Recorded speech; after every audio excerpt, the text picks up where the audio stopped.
Very good.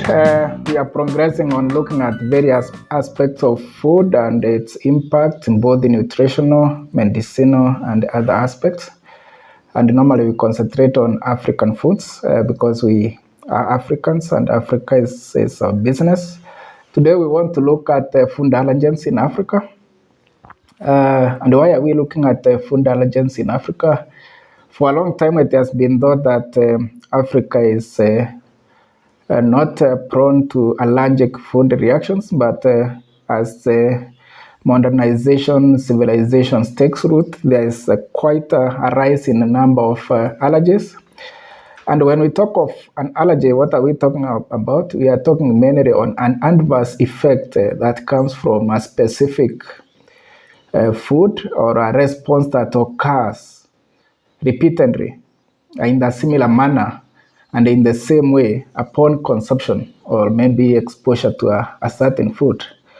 For example, if you take a certain food and you have a skin rash, and once again you take it, the same effect occurs, we can say you are having an allergic effect to that food.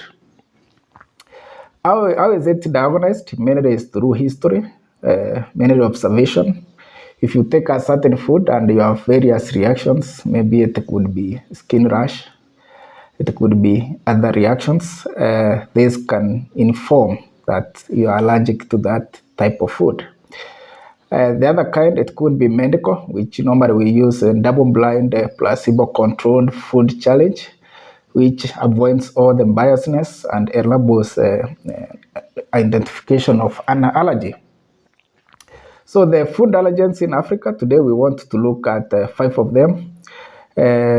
It is estimated that the prevalence of allergy in Africa is between 20 and that percent.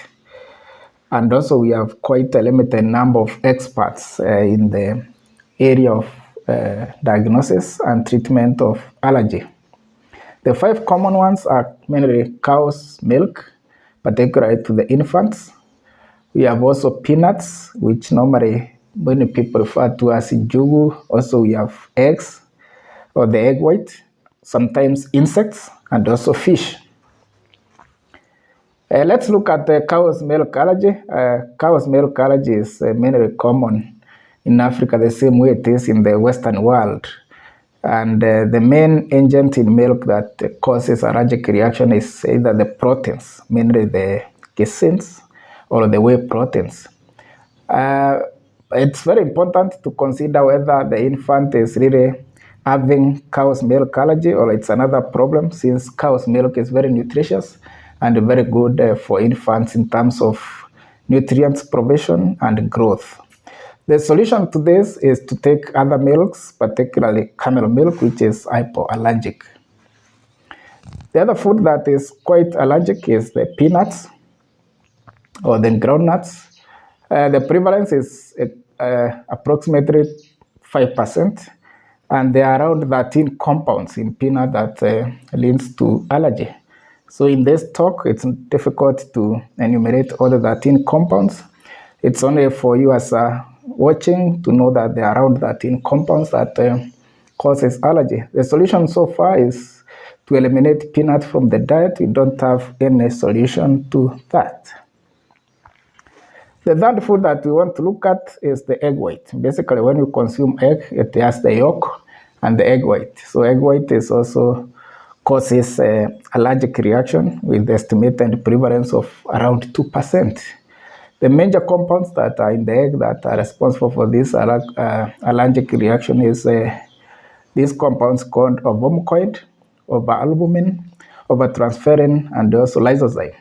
It's you don't have to know these terminologies, but know that there are various compounds in these foods that also that we implicate in terms of allergic reactions. We can't forget the insects. There are various communities that consume insects, ranging from termites to caterpillars to locusts to grasshoppers. And also, globally, we are moving towards insects as a source of protein to replace animal proteins. So this is a very new area and very interesting area to look at.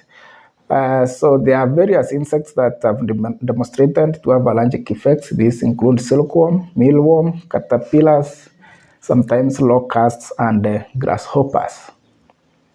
The fifth food that causes allergic reactions that we find here in Africa is fish. Various seafoods cause allergic reaction, and the prevalence is estimated to be around 6%. This is coming to the forefront at the moment because of healthy eating. Most people are moving towards fish as a white meat, substituting red meat, which wasn't the case previously. So this is leading to various people realizing that they are allergic to some of these seafoods. The main allergens that are found in fish is what we call albumins that are found in the fish meat that cause the allergic reactions. What we have seen is these 5 foods are mainly proteins, and the proteins are very rich and very good foods in terms of growth and body maintenance. The best option is to look for alternatives to these foods so that the infants, those who are allergic to these foods, can get the required protein. Thank you very much. You can always subscribe to our YouTube channel, and also we are on TikTok and Facebook. Thank you.